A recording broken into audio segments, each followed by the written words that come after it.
Welcome to Dear Abi, where real wives ask real questions. This is a safe space for every kind of wife, unmarried, married, divorced, or widowed, to bring struggles nobody talks about. Let's dive into today's question. My fate feels shattered, but I'm still called to be a godly wife. How do I live that when hope feels gone? So, this is actually coming from a wife who feels really defeated. She feels that, um, in her marriage, she has to be a godly wife, but her needs are not being met. She feels really disconnected from life. And in some ways, it feels like her question even came from a place of feeling really disregarded and rejected by God, or just like feeling like God is just saying, hey, you still got to stay here and put up with like your needs not being met.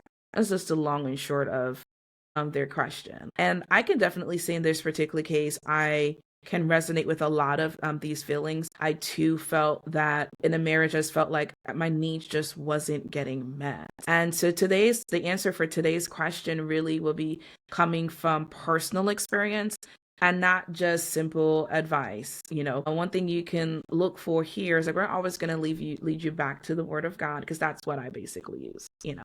But in a lot of ways, I still want to be able to resonate with where the person is at, just getting the context of their situation. So this may not be your specific situation, but you can maybe resonate with some of the things, just feeling like kind of like hopeless or trapped in a marriage where your needs are not being met, but then you're still expected to be the godly wife, right?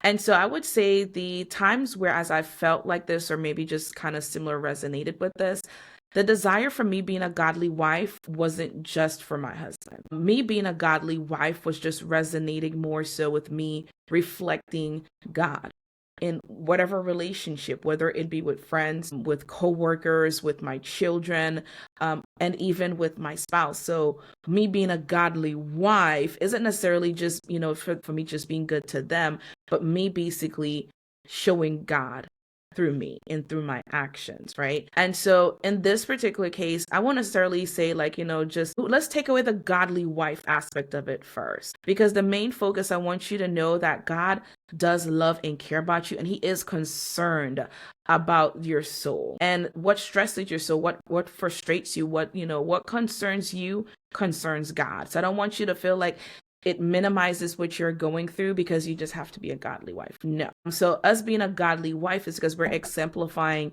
the God within us. But at the same time, we don't want you to feel like you're going to minimize or overlook how you are feeling and what you're experiencing in this moment. So what you feel is real. And so let's just start there. And I would say, I don't know the exact thoughts that this particular question the individual had, but I'll just kind of throw out just some couple of ideas to help you.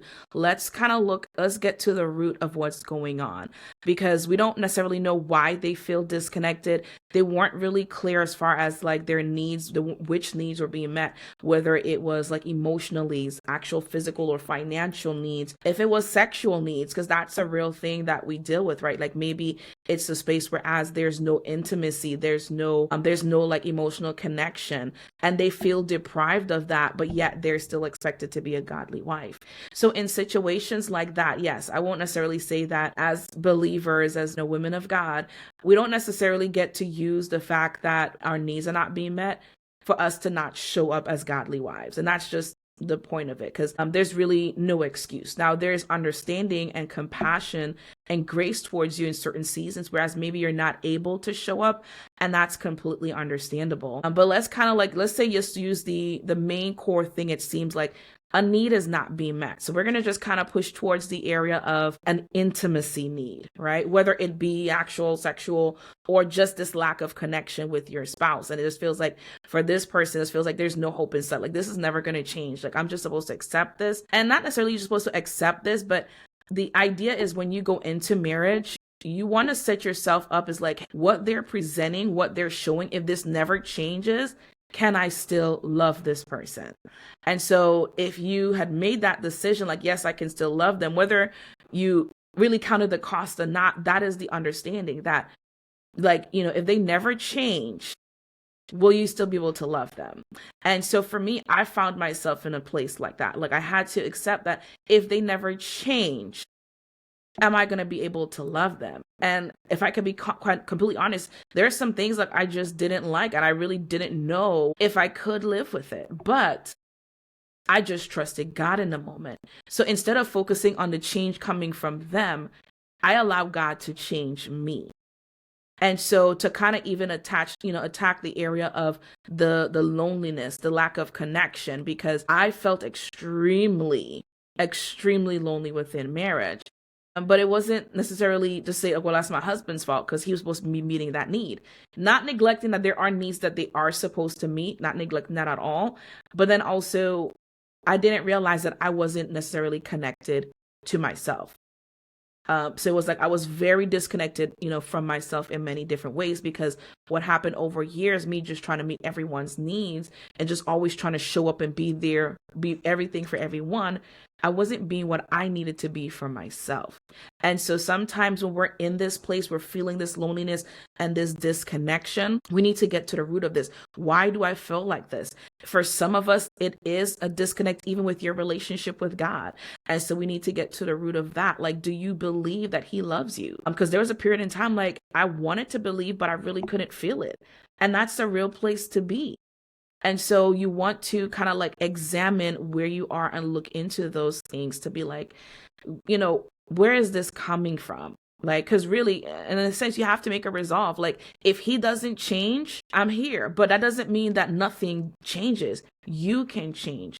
You can get to a place where you are healed and whole without his help.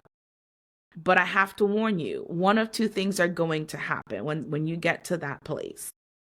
Either is gonna encourage, maybe ignite a fire within them to look into themselves and really change and for them to get healing themselves. Or what's going to happen is they won't be able to, or willing to rather, confront themselves or really confront the things within themselves that needs to change, and they're going to leave. So change is going to happen one way or the other when you start to change, when you start to heal. We just can't control which change happens. And so I want you to be prepared for that.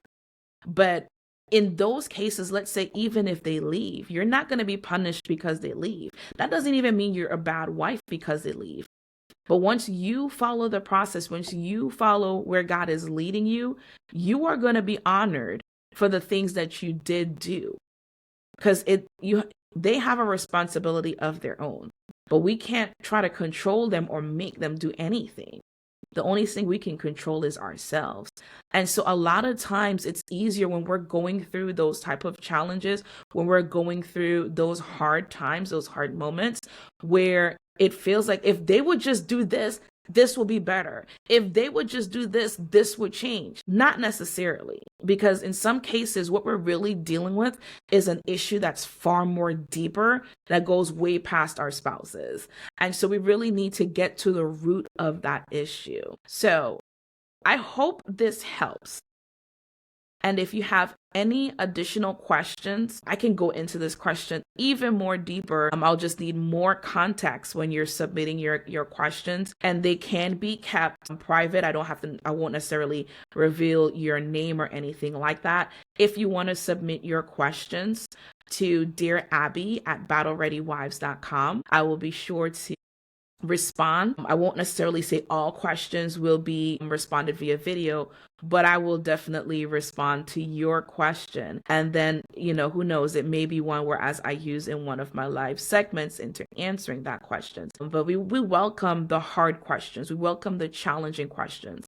And so we'll look through them as we, really just with guidance of the word and really from a biblical perspective always. So see you again next week for another question.